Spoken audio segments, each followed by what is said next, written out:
Que vous mangez du sucre ou du sucre non bio ou du sucre bio, ça reste du sucre. Le surpoids et l'obésité sont pas un état normal. D'ailleurs, dans la nature, il n'y a pas d'animaux obèses.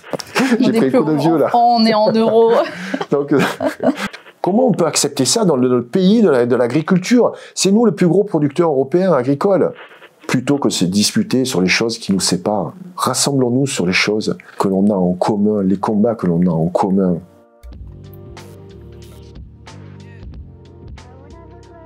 Bienvenue dans cette nouvelle interview en studio du Média en 4-4-2. L'invité d'aujourd'hui est un habitué de notre antenne. Ensemble, nous formons un duo dans les rendez-vous de Kate et c'est un grand plaisir de le recevoir ici, à Paris, pour la seconde fois. C'est Gilles Lartigot. Bonjour Gilles. Salut Kate. Je suis très contente de te recevoir et de te revoir en vrai parce que d'habitude, on se voit par caméra interposée. Et puis... En plus, il faut que je t'avoue quelque chose, c'est la première interview que j'enregistre depuis que nous avons passé le cap des 100 000 abonnés. Alors je suis très contente de fêter ça avec toi aujourd'hui. Ah ben, fêtons ça. Et on a aussi autre chose à fêter ensemble, parce que tu n'es pas là, tu es là pour quelque chose de très spécial. Ce qu'on va célébrer aujourd'hui, c'est les 10 ans de HIT. Et pour les 10 ans, pour cette occasion, tu es venu nous présenter le dernier livre que tu sors, c'est le manifeste de la jungle alimentaire, bilan d'une décennie, qui doit sortir le 20 novembre de cette année. Et en plus, pour les 10 ans, tu nous apportes une réédition de HIT, de ton tout premier livre, en plus petit format, on va dire, format Bible, c'est ce que tu m'as annoncé. C'est un format Bible parce que je repars sur les routes prêcher. Voilà. Il y a 10 ans, je suis arrivé avec HIT, qui a été un formidable succès. On peut dire que c'était quand même un game changer dans le domaine de l'alimentation, de toute la dérive en fait de l'industrie agroalimentaire. Et en fait, j'ai voulu marquer cet événement, donc les 10 ans de ce premier livre, et en réfléchissant sur l'évolution de l'industrie agroalimentaire, de l'alimentation, des problèmes environnementaux, de l'éthique animale aussi, tu sais combien c'est un sujet qui me tient à cœur. Et je me suis rendu compte qu'il n'y avait pas d'ouvrage qui faisait un état des lieux, mais un état des lieux sans forcément chercher de biais de confirmation ou aller chercher l'information là où ces informations pourraient abonder dans notre sens. Donc je me suis attelé un travail de recherche.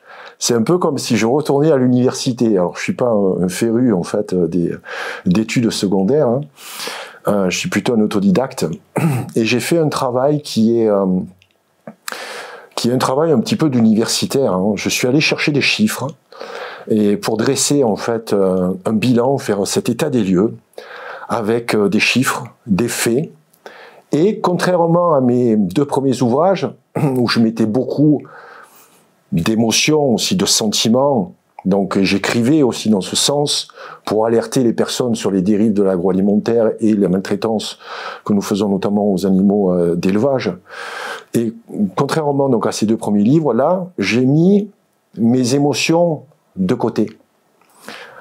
Ces émotions, en fait, rejaillissent parce que c'est la première entrevue que je fais pour ce livre. Donc tu as eu l'amabilité de me recevoir. Tu as été la première en fait à lire ce manifeste et je pense que tu as constaté qu'il est radicalement différent de mes 2 autres ouvrages.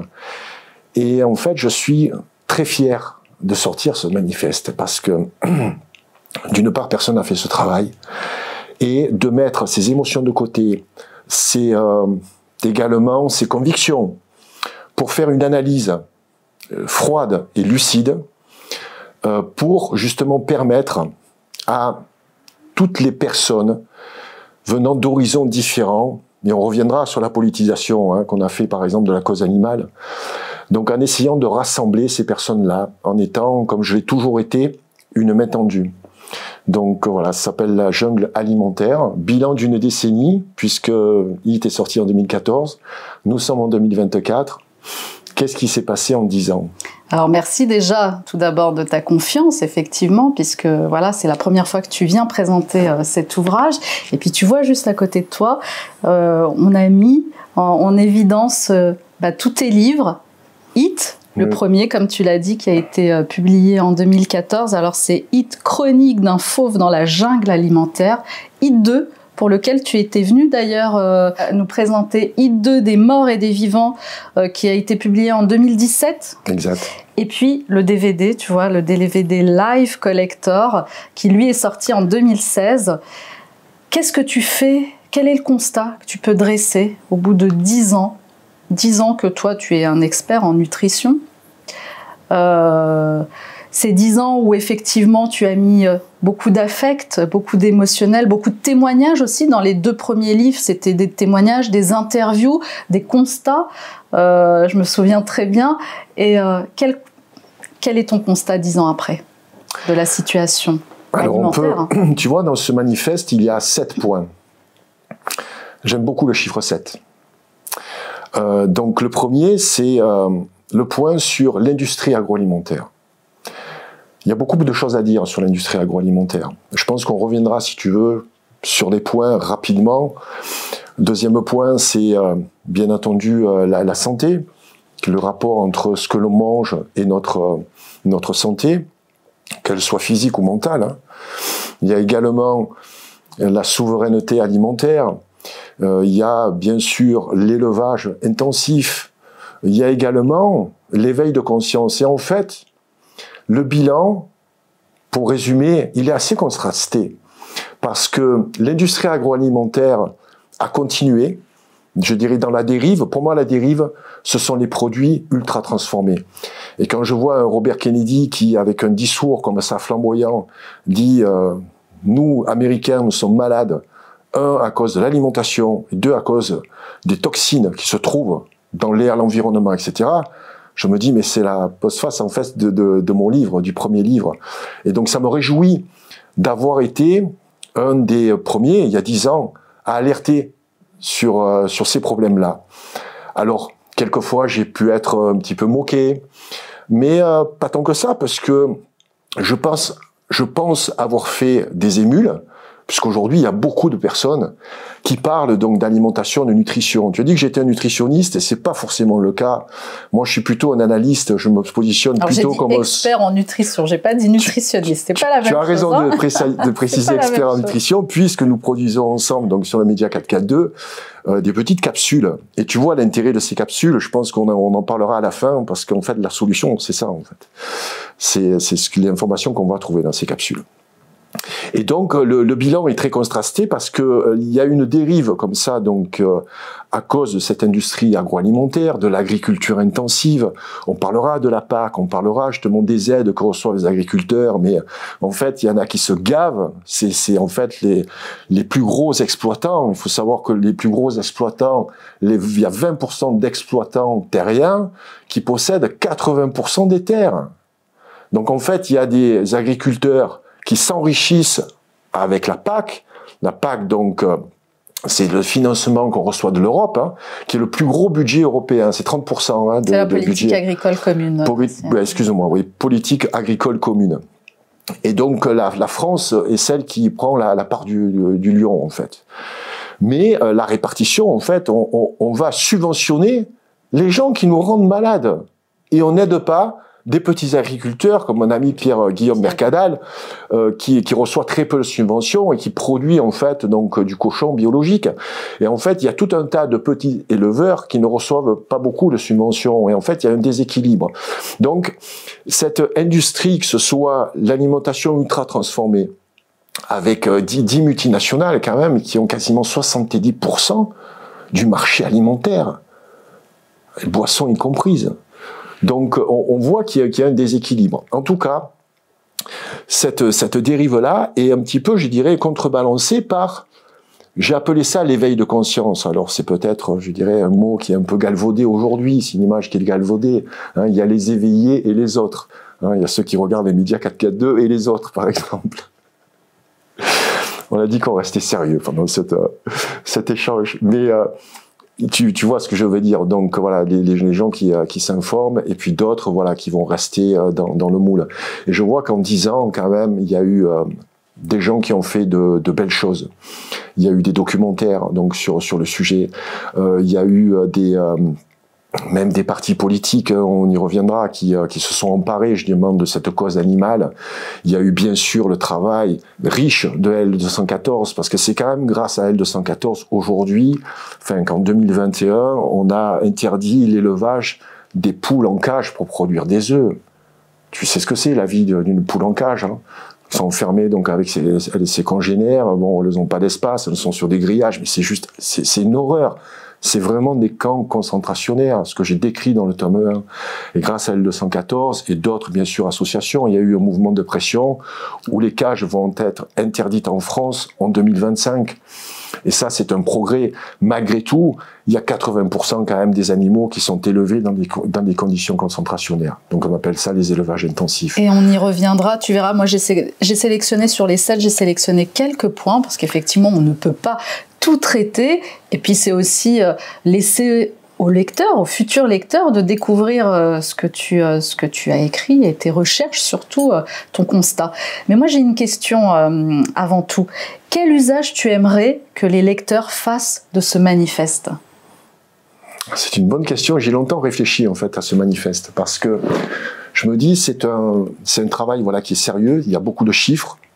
Bien entendu, il y a une longue introduction, il y a une conclusion également. Tu as vu, je me suis retenu de faire des punchlines.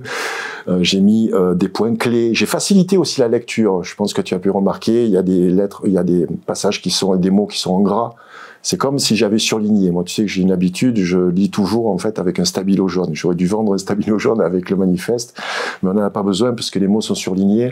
Donc tout ça, c'est des données qui sont très factuelles, qui vont servir en fait à nourrir des arguments, parce que quelquefois on n'a pas forcément des chiffres sous la main. Là, les données sont vraiment précises. Elles sont sourcées parce que le manuel fait 88 pages, 84 pages, et il y a plus de 20 pages de sources. En fait, j'ai 264 sources. Il doit y avoir un ou deux Wikipédia qui traînent, tu vois, dans le lot. Toutes ces sources sont vraiment sérieuses. On a de quoi approfondir. Et donc, dans ce manuel, donc c'est un manuel qui est vraiment condensé. Donc, il y a ces 7 points. Il y a beaucoup de chiffres. Et c'est un état des lieux qui va, tu sais, je suis un petit peu dans la construction. En fait, je construis des ponts entre différents domaines. Et tout ça, en fait, on a une vision, avec ces éléments, on a une vision d'ensemble. Et on va pouvoir, donc, justement, argumenter. J'aimerais beaucoup également, c'est un travail que je vais faire, donc, avec mon éditrice, Valérie, qui va l'envoyer à beaucoup d'hommes politiques. Donc là, je me déclare apolitique, hein, donc, je suis ni à droite ni à gauche. Moi, je défends, en fait, la souveraineté alimentaire de la France. Je dirais la nourriture saine qui ne nous empoisonne pas. Je soutiens les petits paysans, les éleveurs également, parce que c'est vrai que HIT a été un peu encensé dans le domaine notamment du végétalisme et du véganisme également. C'est un courant en fait que j'ai accompagné il y a une dizaine d'années. Mais en fait, je soutiens les éleveurs aussi, les éleveurs qui sont des élevages où les animaux sont dans leur environnement naturel. On appelle ça donc les petits éleveurs, sans que petit soit péjoratif, tu comprends. Donc moi, je me bats vraiment contre les élevages donc intensifs. Et donc, on va envoyer ce manifeste aux hommes politiques. On va également l'envoyer à des responsables syndicaux. On va l'envoyer également à des responsables, je dirais, de collectivités locales ou même des maires.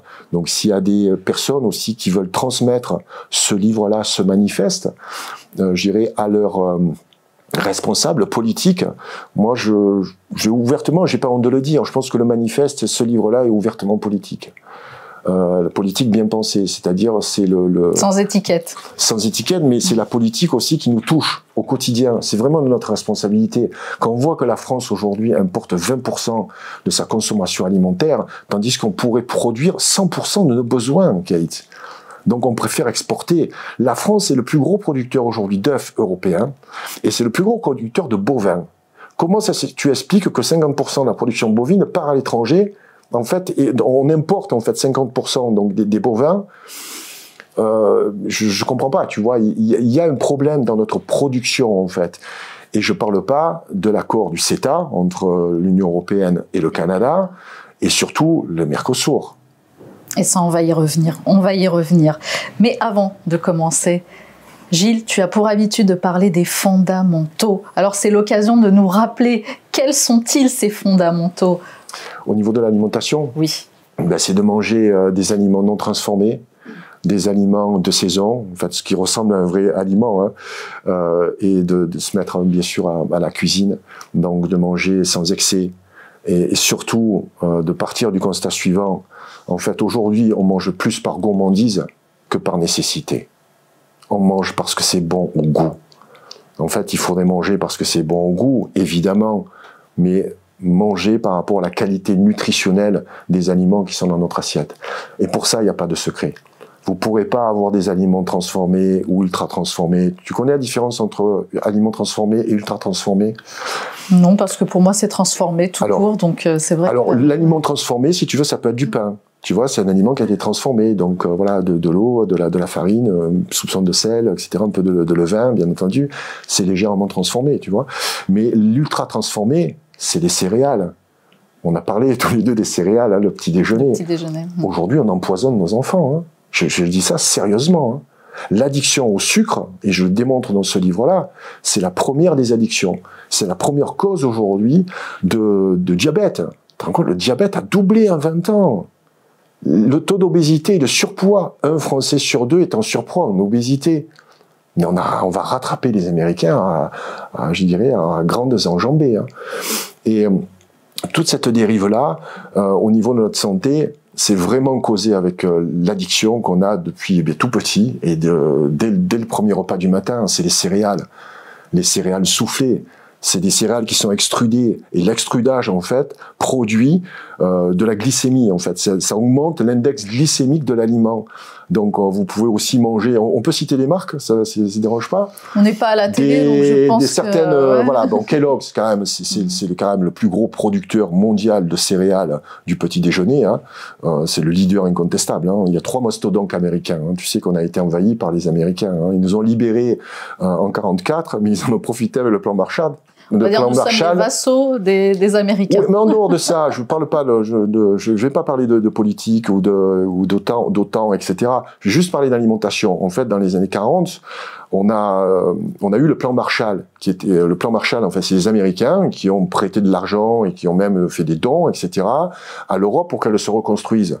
Mais en fait, ce qu'on dit pas, c'est qu'officieusement, c'était pour vendre des produits américains. Donc, en fait, il y a eu 3 mastodontes. Ça a été Kellogg, ça a été Coca-Cola et ça a été McDonald's. Et donc, c'est aujourd'hui 3 fléaux. Je dis pas qu'il faut absolument, bannir cette alimentation. On est d'accord. Mais ne donnons pas de céréales au petit déjeuner à nos enfants. Et même si elles sont sans sucre, comme je te dis, le fait d'avoir extrudé les céréales, ça produit en fait un index glycémique élevé. Donc, ça nous rend addicts. Donc, alors moi, ce que j'ai retenu dans ce manifeste et qui me parle beaucoup, c'est la consommation consciente. Qu'est-ce que c'est? Est-ce que la consommation consciente, c'est forcément manger bio parce que c'est mieux? Voilà. Est-ce que tu peux nous expliquer? Alors, tu nous donnes des chiffres, hein. Tu nous dis par exemple, pour nous expliquer que le marché bio est très cher, tu nous dis qu'entre 2014 et 2024, les produits bio sont restés en moyenne de 20 à 30% plus chers que les produits conventionnels. Donc, alors ça, 20-30% plus cher, ça peut être pour les fruits et légumes ou d'autres produits non transformés. On est sur du 40% plus cher, 30 à 40% plus cher, lorsque ça va être du produit transformé, donc plat préparé, etc., gâteau, etc., bon bref. Mais le bio en supermarché peut être 2 fois plus cher. Donc le bio, arrêtons de dire que ce n'est pas cher, c'est beaucoup plus élevé en fait. Je dis pas que ce n'est pas bon, mais il y a une différence entre l'agriculture bio, c'est-à-dire sans polluants. On reviendra sur les perturbateurs endocriniens. On a été quand même, il y a 10 ans, avec le professeur Martin, paix à son âme, il nous a quittés donc en 2018. On a averti sur le danger en fait des perturbateurs endocriniens, qui se trouvent justement dans les gaz toxiques, l'ancien gaz de combat produit par IG Farben et Bayer. Bon, on va loin après dans dans la propagande et dans la toxicité. Mais ces perturbateurs endocriniens, en fait, sont dans les aliments et ces aliments, donc nous les mangeons, nous absorbons ces perturbateurs endocriniens qui vont nous dérégler nos hormones. Mais il y a une différence entre la production donc de fruits et légumes et d'agriculture, je dirais non bio, non OGM aussi, hein, et les aliments transformés. J'avais pris un exemple, je crois, une dizaine d'années de la. J'adorais moi les petits lus. Je pense que tu te souviens. On fait partie un peu de la même génération. Tu es beaucoup plus jeune que moi, pardon. Rassure les spectateurs. Je vous rassure, Kate est beaucoup plus jeune que moi. D'ailleurs, elle est dans une tenue, elle est très élégante, contrairement à moi. Je pense que voilà. Mais en fait, les petits lus, il y a la version bio, mais en fait, il y a du sucre également. Que vous mangez du sucre ou du sucre non bio ou du sucre bio, ça reste du sucre. Donc, il y a toute cette nourriture transformée. Et là, tu vois, dans le manifeste, c'est l'intérêt. Moi, je t'avoue, je suis tombé des nues des fois. Je suis allé chercher des chiffres, je me suis dit, mais en fait, le marché du bio a explosé. Et moi, ma question, alors, on parle du bio parce que ma question, c'est savoir et faire le lien surtout avec HIT, où tu avais un chapitre, on va dire, un chapitre qui s'intitulait « Pas cher, pas bon ». Alors, est-ce que le bio, c'est mieux que de manger des produits traditionnels, on va dire, qui sont non bio, voilà? Alors, là, on en revient. On reste sur des aliments non transformés. Hein. On ne parle pas de l'alimentation transformée. On est d'accord que ce soit bio ou pas bio, les amis, c'est la même chose. Concernant, en fait, le bio, bien sûr que c'est mieux. Si on peut se permettre, parce que là aussi, il faut voir le salaire moyen. On a une France aujourd'hui qui se paupérise. Hein. On va prendre les impôts, ni aux plus pauvres qui vivent à des subventions, ni aux plus riches qui font de l'évasion fiscale. On le prend, je dirais, cette classe moyenne. Je ne sais pas ce que ça veut dire classe moyenne aujourd'hui, parce qu'apparemment à 4 000 € par mois, on fait partie des ultra riches, ce qui est loin d'être mon cas. Hein. Et c'est que si on a les moyens, bien sûr, d'acheter bio, achetons bio. Si vous avez les moyens d'aller acheter dans les AMAP ou d'aller acheter directement aux fermes, aux paysans, il vaut mieux y aller. On a vu les AMAP, tu vois, elles n'ont pas explosé, elles ont augmenté. Mais c'est quand même quoi, à peu près 3500 fermes. C'est à peu près, là j'ai trouvé des chiffres en 2022, il y avait 200 000 adhérents d'AMAP. C'est 200 000. On est 66 millions, quoi. Tu vois, c'est... En fait, ça m'a un peu attristé parce que les chiffres que j'ai trouvés dans tout le développement, je dirais notamment de la vente directe, des circuits courts, certes ils ont augmenté, mais ça reste vraiment des épiphénomènes. Quand on est en ville, c'est un peu compliqué de trouver des AMAP. Alors il y a le panier paysan, on peut toujours se débrouiller. D'ailleurs, je crois que toi, c'est ton mode aussi d'achat. Voilà.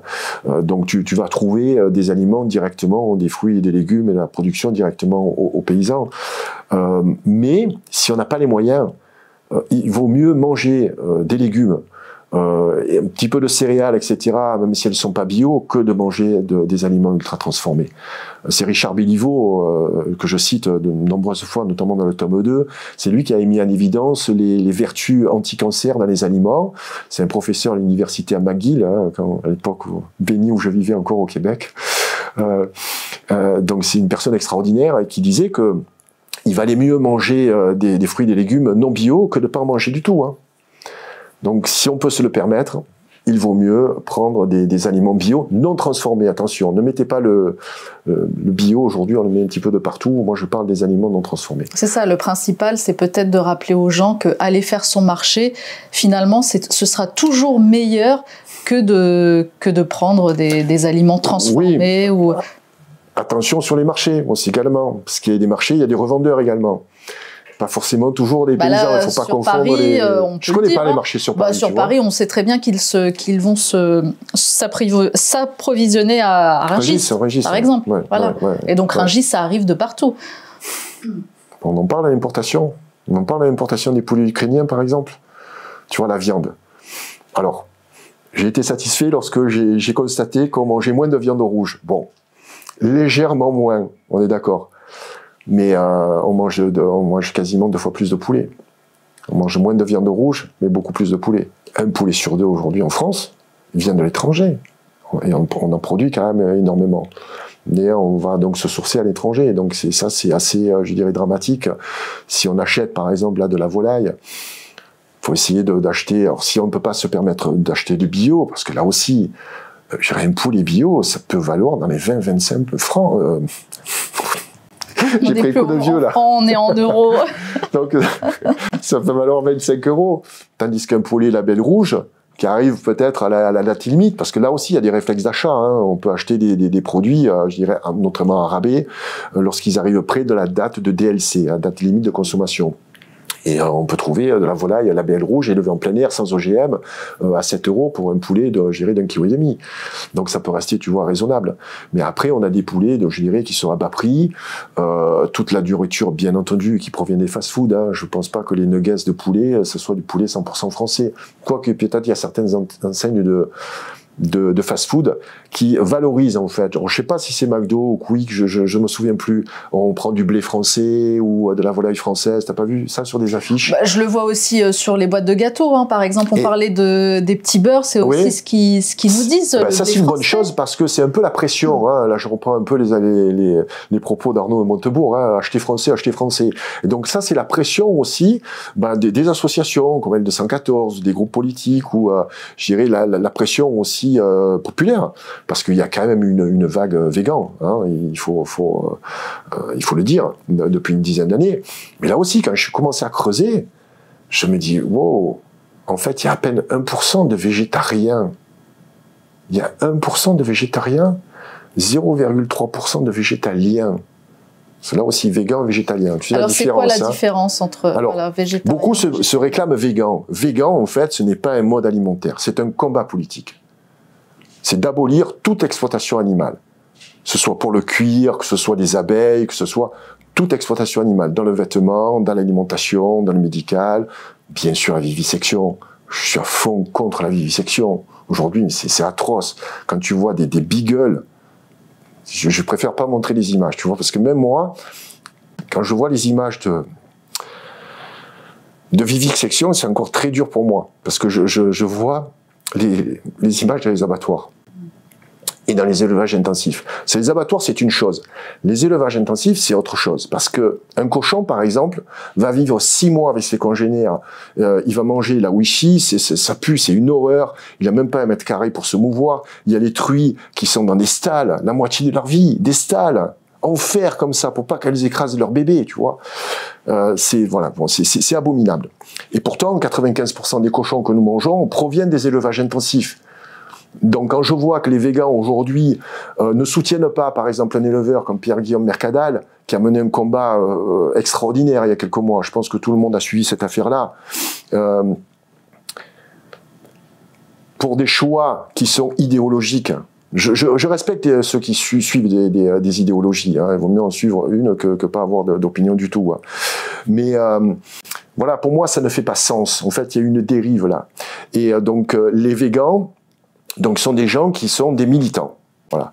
Et il y a les végétaliens. En fait, les végétaliens, c'est ceux qui mangent végan. En fait, ils mangent aucun produit animal. Donc, que ce soit la viande, bien sûr, le poisson, etc., même les sous-produits, le lait, les œufs, le miel, tu vois, tous les sous-produits. Donc, il y a beaucoup en fait qui se réclament végan, mais en fait qui sont végétaliens. Bon. Je suis allé chercher des chiffres. Alors, c'est la seule donnée où là, j'ai mis toute une tartine. Je sais pas si tu as vu dans les sources. Très compliqué de trouver des chiffres exacts sur les végétariens, végans, hein, quasiment pas. Donc, il y a que je dirais, des estimations, des approximations. Mais bon, donc, en fait, il y en a très peu. Et on comptabilise les végans. Moi, les dernières sources que j'ai trouvées, c'est 90 000 végans, quoi, tu vois. Donc, ce sont des gens, en fait, qu'on en entend beaucoup parler dans les réseaux.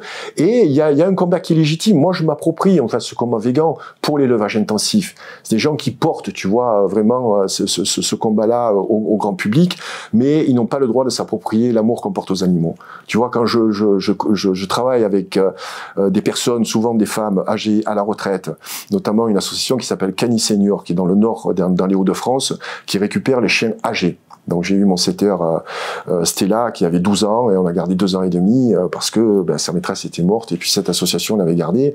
Et cette personne donc était venue me voir en show-conférence. Parce que j'ai fait beaucoup de show-conférences par rapport aux deux derniers, peut-être que je vais reprendre.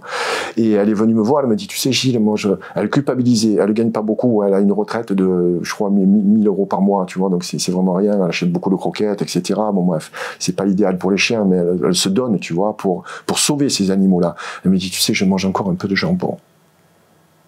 Je dis, mais Marie-Vonne, c'est pas grave. Pourquoi? Il faut pas culpabiliser, tu vois.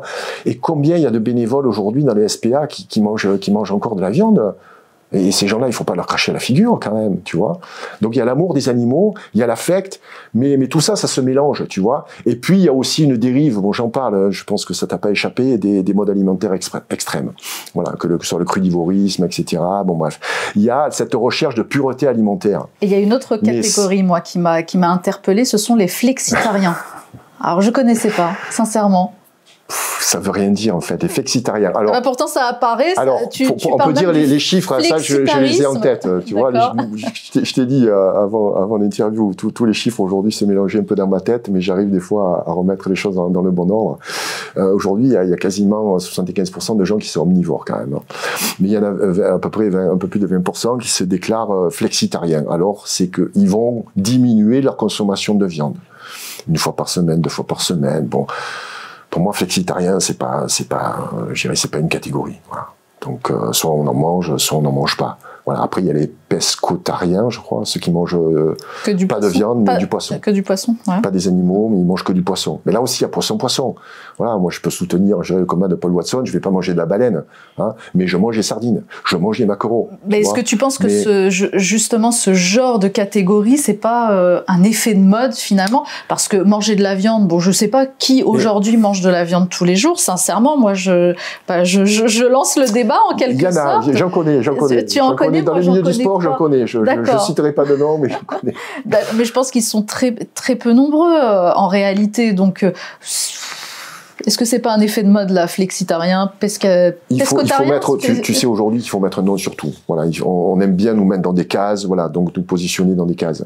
Mais voilà, flexitarien, c'est je diminue ma consommation de viande. Moi, ce qui m'intéressait vraiment, c'est, tu vois, les végétariens et notamment les végans, parce que voilà, j'ai quand même de l'affect pour certains végans, en tout cas. Pas les militants qui sont vraiment trop obtus, mais bon, ceux qui pratiquent le véganisme sans forcément en faire le prosélytisme. C'est en fait, ça touche beaucoup les jeunes, en fait. C'est les 18-25 ans, les plus nombreux. Donc c'est un peu les causes, hein. Moi ça me rappelle ma jeunesse quand j'étais punk, tu vois, tu vas être un peu rebelle. Donc je peux pas en fait je dirais dénigrer leur combat. Ils ont porté, je dirais, des problématiques sur le devant de la scène médiatique, et c'est très bien. Après il y a eu des débordements, mais bon, je dirais il y a des débordements dans tous les mouvements, hein. Oui, parce qu'en fait, cette cause, elle est amplifiée par l'étiquette éthique, en fait. C'est, voilà, quand je suis végétarien, en fait, je consomme de manière éthique. C'est un peu ça. Non, puis l'argument, voilà, si tu manges de la viande, c'est que tu n'aimes pas les animaux. Bon, déjà, c'est un argument que je balaye pas d'un revers de la main, parce que j'essaye toujours d'argumenter. Je prends les exemples de tous les milliers de bénévoles qui travaillent à la SPA et qui consomment encore des animaux. Voilà. Alors, autre facteur aussi, tu parles du gaspillage alimentaire. Donc, limiter le gaspillage. 150 kilos par personne en France. Donc, je crois que c'est 10 millions de tonnes, me semble. En France, c'est quasiment 1/3 de la production mondiale que l'on jette. Là, après, on va pas refaire l'histoire, hein. Je t'ai expliqué de l'invasion américaine, hein. Ça a été aussi les supermarchés. Les supermarchés, j'arrive, j'ai des tomates toute l'année. Donc déjà, les tomates, les amis, il faut pas les acheter l'hiver. Il n'y a pas de tomates l'hiver, voilà. Tomates réservées pour l'été. Aujourd'hui, il y a, je dirais, les tomates, précoces et tardives, donc on peut, aller du printemps à l'automne. C'est ça. Mais il faut retrouver, en fait, le sens des légumes de saison. Et ce bon sens, en fait, a été effacé avec la mondialisation. Parce que lorsqu'on arrive dans un supermarché, aujourd'hui, on a tout à disposition. On a même trop de choses. Et trop de choix, en fait, donc on se rend pas compte qu'on mange des aliments qui ne sont pas de saison. Contrairement avant, mais on reviendra jamais en arrière. Donc il faut faire aujourd'hui avec ce qu'on a, avec les problématiques que l'on a. Et c'était vraiment l'objet de ce manifeste, c'est de faire ce constat, cet état des lieux, pour dire maintenant, qu'est-ce qu'on fait avec ces choses-là. Donc les supermarchés, ils seront toujours là. Aujourd'hui, 2 personnes sur 3 vont faire les courses au supermarché. Donc il va falloir, acheter avec bon sens. Après, il y a des enseignes qui sont plus ou moins bien approvisionnés, c'est-à-dire qui font travailler les producteurs locaux. Il y avait des enseignes, je sais pas si tu te souviens, il y a une dizaine d'années, bon là aussi je vais pas citer des enseignes bio, mais qui donnaient des invendus, ou même la salade. Je prenais beaucoup de salade, notamment pour mes poules. J'ai des animaux, etc. Donc les légumes et les fruits qui étaient un peu abîmés, tu vois, on te les donnait, tu vois. Maintenant, on les vend. On dit que c'est les, tu sais, je sais plus, ils ont trouvé un nom. Ils ont trouvé des applis justement. Tu les cites d'ailleurs, hein, oui. tu les cites et j'en connais certaines qui revendent effectivement ces produits-là qui ne seront pas achetés, soit qui périssent le jour même. Oui, mais on fait toujours du business, tu vois. Oui, c'est-à-dire, c'est toujours le capital qui mène tout. Hein. Oui. Il faut pas se leurrer. Oui. Donc avant, il y avait dans ces enseignes, je dirais bio, qui ont aujourd'hui vraiment grossi. Hein, je dirais, ça devient quasiment du luxe. Là, j'ai retrouvé une enseigne, je n'étais pas allé depuis 2 ans. Je suis rentré, je me suis dit wow, ils ont tout changé. On dirait, c'est pas une parfumerie, mais bon, tu vois, il y a des petits brumisateurs sur les légumes, les fruits. Les trucs. Tu regardes les prix, je dis ah ouais, quand même. Donc ça touche quand même une certaine clientèle qui, je peux dire que c'est quand même une clientèle assez aisée, quoi, tu vois, pour aller acheter dans ce type d'endroit. Donc le gaspillage alimentaire, mon grand-père me disait, même mes parents, hein, voilà, tu te lèves pas de table quand tu finis ce que tu as dans ton assiette. C'est pas une raison pour manger beaucoup, hein, attention, mais donc il faut se servir aussi avec des portions raisonnables. Tu vois, j'ai beaucoup parlé de l'art de la table. Moi, quand je prépare à manger, parce que c'est un peu ma mission à la maison, quand j'ai des invités, je vais servir, je dirais un petit peu plus généreusement des gaillards, tu vois, ou les hommes, tu vois, et un peu moins les femmes, tu vois, parce que voilà, on ne doit pas manger la même chose. C'est-à-dire que si tu mets entre guillemets, j'ai dit la gamelle, tu sais, sur la table, mais gamelle, c'est pas le bon mot, mais le plat et chacun se sert, tu vois. Ben là, tu laisses un petit peu la dérive parce que la problématique de l'obésité, tu vois, par exemple, c'est que ça touche énormément les enfants. Normal, ils mangent du sucre, donc le sucre te donne faim. Donc, tu sais, l'addiction au sucre, c'est du pain béni pour les industriels. Hein. Au plus tu manges du sucre, au plus tu as faim, et au plus tu as faim, au plus tu consommes. Et moins d'activité physique ? Oui, alors il y en a qui font peut-être de l'activité physique, c'est peut-être pas la sédentarité qui plombe, tu vois, les jeunes à l'école. Tu vois, il y a aussi le problème de la grossophobie, hein, puisque ces personnes-là sont aussi stigmatisées. Hein. Alors aujourd'hui, on nous a sorti le body positive. Je veux bien, faut pas avoir honte de son corps. Mais il faut savoir qu'être en surpoids, en obésité, c'est pas bon pour la santé, en fait. Hein. C'est pas un état normal. Donc il faut pas l'encourager. Je suis contre, si tu veux, la stigmatisation, mais je suis contre aussi le fait de dire c'est pas grave, bon, c'est son choix. On doit quand même dire de façon simple et raisonnable que le surpoids et l'obésité sont pas un état normal. D'ailleurs, dans la nature, il n'y a pas d'animaux obèses. Oui, tu me diras, il y a l'éléphant de mer. Mais l'éléphant de mer, c'est une particularité, c'est qu'il a beaucoup de gras, tu vois. C'est pour plonger dans l'eau froide, comme ça, il n'a pas froid. Et puis c'est des réserves aussi, voilà, c'est des réserves graisseuses. D'ailleurs aussi, tu vois, en parlant, je vais peut-être clôturer là-dessus, mais il y a eu l'obésité, mais il y a aussi l'effet inverse, parce qu'il y a eu les régimes extrêmes. Et tu as bien lu, là, le rapport, il est flagrant. Hein. Les régimes extrêmes, en fait, c'est pas bon pour la santé mentale, hein, parce que ça développe, en fait, des troubles, et notamment les troubles alimentaires. Donc, boulimie, anorexie, et aussi je t'en ai parlé, hein, donc tu vois, avoir une alimentation comme ça qui soit 100% naturelle, tu vois, jusqu'au boutisme. Donc ça développe des travers, et surtout lorsqu'on fait des régimes extrêmes, notamment le printemps, lorsqu'on veut perdre du poids rapidement. On connaît tous l'effet yo-yo, hein, c'est quelque chose qui a été aujourd'hui maintenant répété. Mais bon, je vois qu'il y a toujours des nutritionnistes célèbres dont je ne citerai pas le nom, qui sont là sur les plateaux depuis plus de 30 ans, quoi, bon, même plus, et qui continuent à vendre des régimes restrictifs. Hein. Les régimes restrictifs, non. Le régime, pour moi, c'est pour quelqu'un vraiment qui est malade. Ensuite, moi, je parle de mode alimentaire.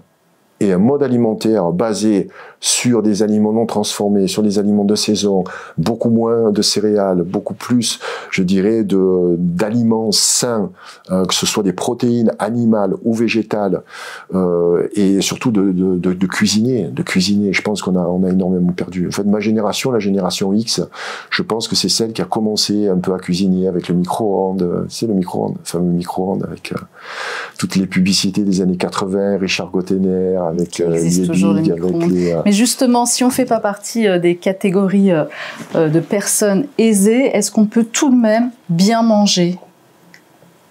Parce que j'ai l'impression que si on n'est pas forcément financièrement aisé, eh bien, on ne peut pas finalement s'alimenter de manière correcte. C'est plus compliqué. C'est plus compliqué, tu penses? Ben, évidemment, évidemment. En fait, le budget moyen dans un couple, c'est à peu près 20%. Donc, c'est 20% de notre budget consacré à l'alimentation. Si quelle personne c'est plus ou c'est moins.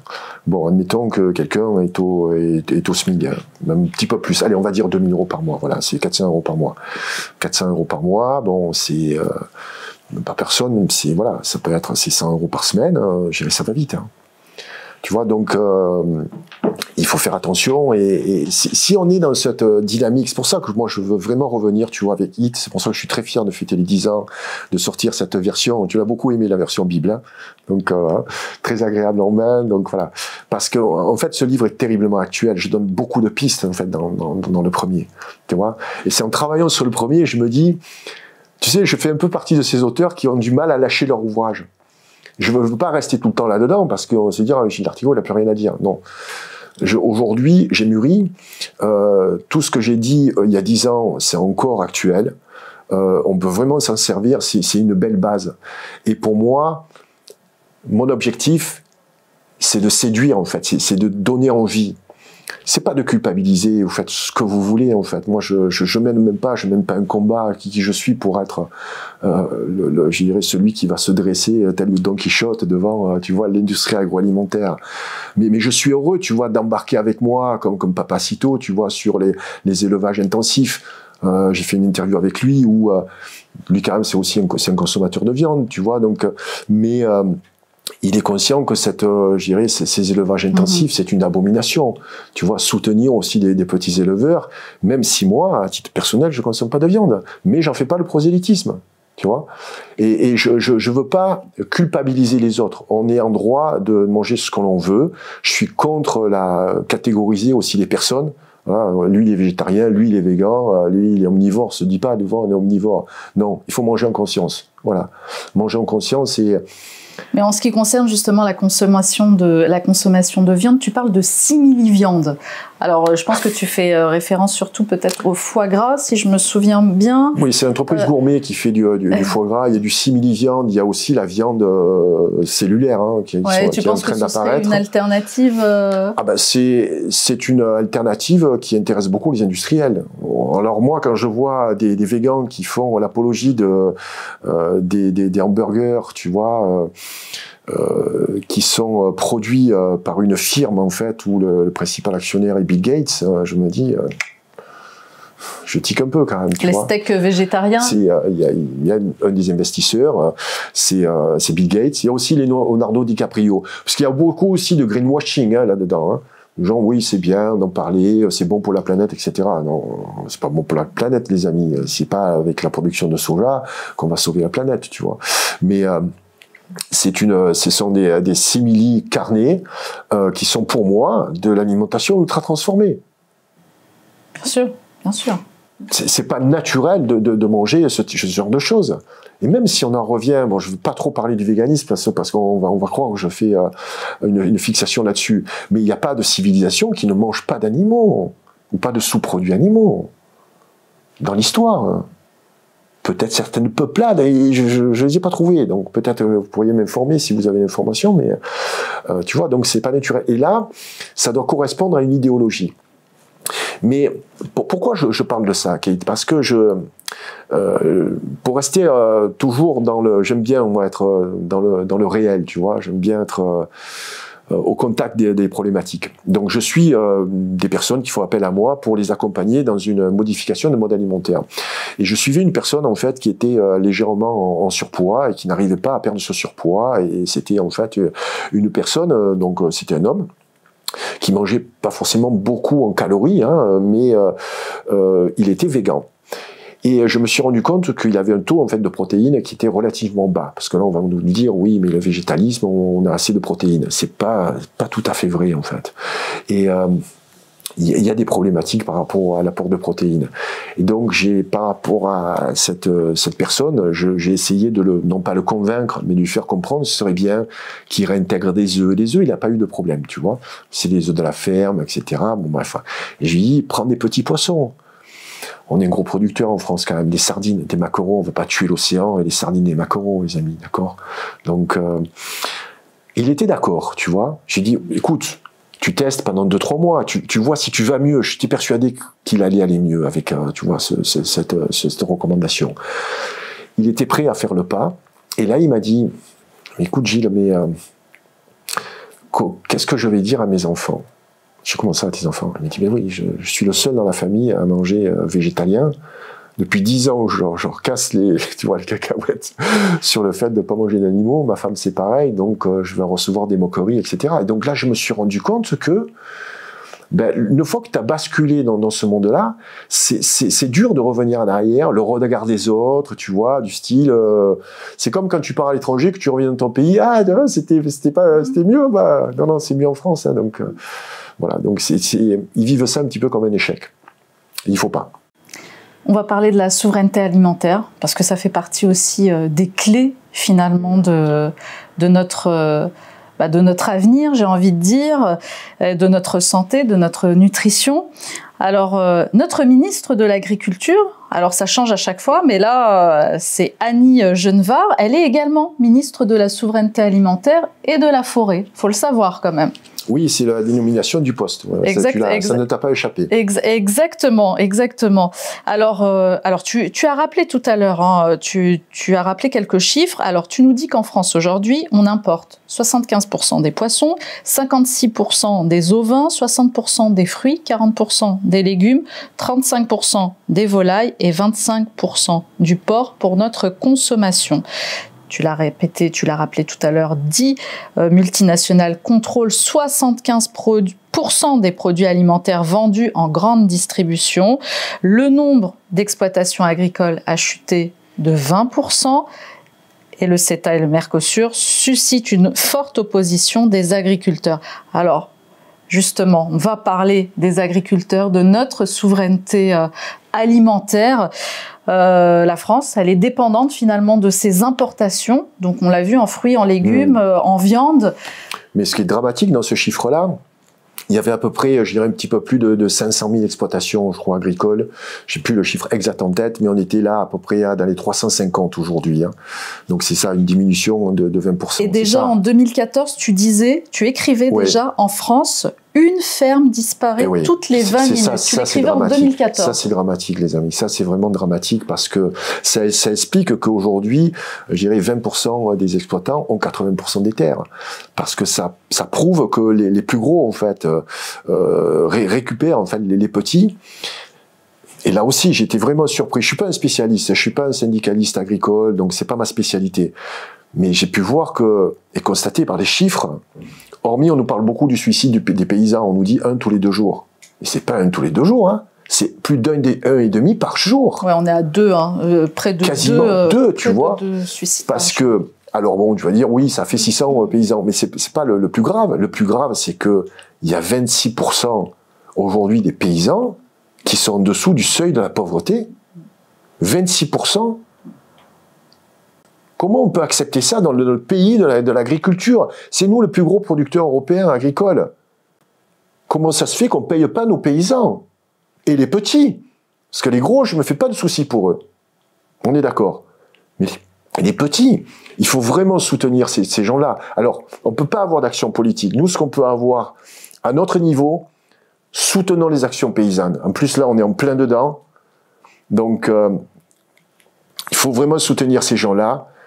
Ne pas les confondre avec les grands exploitants. Parce que tu me parlais de la nouvelle ministre, je t'avoue, je vais même pas retenir son nom. Ces personnes-là, en fait, c'est la secrétaire du FNSEA. Le FNSEA, tu as vu comme ça pèse. C'est les patrons, en fait, de l'agriculture.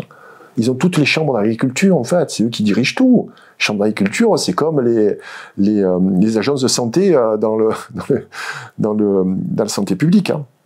Donc, ce sont des gens, aujourd'hui, qui sont extrêmement puissants.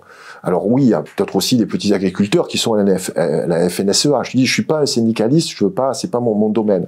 Mais moi, ce qui m'a vraiment choqué, hormis le taux de suicide, c'est que quasiment un paysan sur 4, hein, donc les petits exploitants, sont comme ça en dessous du seuil de pauvreté. Mais nous, à notre niveau, en tant que consommateurs, quel est finalement notre rôle à jouer dans cette histoire? Parce que c'est quelque chose qui nous dépasse. Là, on voit bien qu'il y a des accords qui sont en train de se jouer. Alors effectivement, à l'heure où tu es ici en studio, la colère augmente au sein des agriculteurs. On a déjà connu ça en début d'année, en 2024. Mais nous, en tant que consommateurs, on se sent quasiment impuissant face à ça. On ne sait pas comment agir, comment les soutenir. On voit encore Michel Barnier, qui est notre Premier ministre, qui a été discuté en milieu de semaine avec Ursula von der Leyen à propos du traité de Mercosur, que la France n'a pas ratifié, mais qu'elle sera certainement obligée de ratifier. Enfin, là, on est vraiment dans une espèce d'impasse. On voit le poids de la France dans l'Europe. Hein. On voit le poids de la France dans l'Europe. Si on perd ce combat-là, c'est la fin de la France. Hein. Là, on verra que ce sont les Allemands qui mènent. Hein. Parce que le Mercosur, ça avantage qui? C'est pas juste l'exportation de fruits et légumes. Hein. C'est pour exporter les bagnoles allemandes là aux pays du Sud. Hein. Brésil, Argentine, Uruguay, Paraguay, je crois. Voilà. C'est ça. Donc c'est pas que l'alimentation. Il faut tenir là-dessus. Et j'ai pas l'impression que Michel Barnier, même si c'est un excellent négociateur, il connaît très bien les rouages de l'Europe, s'il échoue avec le Mercosur, je pense que ça sera un signal vraiment fort hein, de la perte de souveraineté française au sein de l'Europe. Parce que la souveraineté, ça fait longtemps qu'on l'a perdue, on est bien conscient. Mais au sein de l'Europe. Et c'est vrai que c'était un sujet qu'Emmanuel Macron ne lâchait pas, hein, il ne voulait pas lâcher. D'ailleurs, Emmanuel Macron, je ne sais pas si tu te souviens, en 2017, il avait promis d'interdire le glyphosate. Tu veux qu'on en parle, le glyphosate? Il y a Gilles-Éric Serralini qui revient sur le devant de la scène. Ce gars-là, c'est le professeur Raoult de l'alimentation. Hein. Donc, il avait fait un test, tu sais, sur les rats. Je ne sais pas si tu te souviens, je crois que c'est quasiment une vingtaine d'années, peut-être une quinzaine d'années. Donc, les rats qui mangeaient du maïs OGM développaient 25% de leur poids de corps en tumeur. Et on continue de manger du maïs comme ça. En fait, les OGM sont des éponges, en fait, à pesticides. Donc ça nous tue. Et on subventionne les gens qui utilisent les OGM, on subventionne les gens qui utilisent les pesticides, qui nous empoisonnent, et on ne soutient pas ceux qui sont en dessous du seuil de pauvreté, qui nous vendent, qui nous produisent des légumes qui sont sains pour nous. C'est le monde à l'envers. C'est le monde à l'envers et c'est malheureusement, comme tu dis, on fait pas forcément le poids. On peut choisir ce qu'on mange, c'est comme un bulletin de vote. J'ai longtemps employé cette expression, mais bon, c'est déjà soutenir les mouvements paysans. Alors c'est vrai que on râle parce qu'ils vont bloquer, ça va nous retarder, voilà. Donc, mais c'est un combat qui est légitime. Et vraiment, si on perd cet accord là sur le Mercosur, ce sera dramatique pour la France, vraiment. Alors c'est difficile d'enchaîner avec ton dernier chapitre qui s'intitule l'éveil des consciences, parce que finalement avec un tel discours on se dit est-ce que réellement les consciences vont-elles s'éveiller? Est-ce que l'avenir sera de bon augure? C'est assez difficile. Non, c'est pas difficile. Il faut terminer avec de la lumière, parce qu'on est très bien éclairé dans ce magnifique studio du Média 442. Mais il y a beaucoup de points positifs, en fait. Il y a beaucoup de points positifs parce que au niveau du syndicalisme agricole, je pense qu'il y a aujourd'hui des personnes qui peuvent faire entendre leur voix, qui peuvent contrebalancer aussi le poids que représente la FNSEA. Donc il y a également les médias qui en parlent de plus en plus. Je vois beaucoup en fait de personnes qui parlent donc ne serait-ce que d'alimentation, les problèmes d'agriculture, les problèmes de santé également. Donc des gens qui sont conscients aujourd'hui qu'on est devenu addict au sucre. Après on pourra pas, je dirais, imposer des lois. Moi je suis quelqu'un quand même assez libertarien entre guillemets, mais il faut laisser le choix, je dirais, à chacun. On a quand même une chance extraordinaire en France, c'est de trouver encore de très bons produits, tu vois. Et c'est pour ça que moi j'aime beaucoup les États-Unis, parce que j'ai grandi avec l'image de ces États-Unis, de ce rêve américain, voilà. Et quand j'entends donc Robert Kennedy qui dit que voilà, la principale problématique des Américains, ben, c'est l'alimentation et les toxines, je me réjouis. Bien entendu, donc et eux sont, je dirais, beaucoup moins avancés que nous parce que nous avons encore ce savoir-faire. On a des petits agriculteurs, on a des artisans, on a des gens qui font du vin bio. Mais tu sais que dans un verre de vin traditionnel, hein, tu as 6000 fois plus de taux de pesticides que dans un verre d'eau. Tu sais que on a parlé de l'eau dans les médias, donc de l'eau du robinet, mais tu bois un verre de vin, c'est 6000 fois plus. C'est juste incroyable. Aujourd'hui, les pesticides, là où c'est le plus employé, c'est en viticulture. Hein. Donc, mais il faut aussi accompagner cette agriculture, parce que si on supprime tout ça, je dirais, comme il y a quasiment, tu l'as lu, 50% des terres aujourd'hui qui sont vraiment abîmées, hein, qui sont en fait quasiment mortes. Donc il va falloir, il y en a 10% qui sont, c'est foutu, voilà. Donc et même sur les terres donc qui sont abîmées, donc dégradées, c'est le terme exact. Donc il faut employer encore, je dirais, ces molécules chimiques malheureusement, mais il faut accompagner cette alimentation et cette production. Et ça, ce sont des combats des politiques. C'est pour ça que le manifeste, je te dis, va faire le tour des hommes politiques.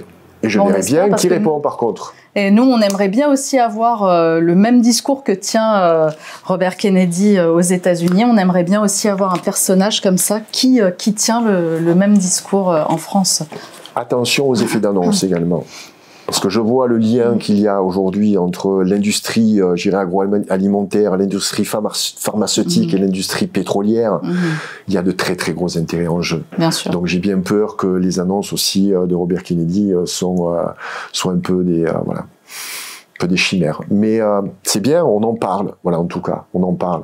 Et il faut surtout pas qu'on soit clivé. Je voudrais parler, tu vois, du fait également que certains partis politiques se sont accaparés la cause animale. Voilà. Et je pense qu'ils ont Lesquels, par exemple? Tu penses à qui? Je pense au parti de la Rêve, par exemple, d'Emery Caron, qui soutiennent des combats qui sont fort légitimes. Vraiment, la vivisection, l'élevage intensif, très proche de L214.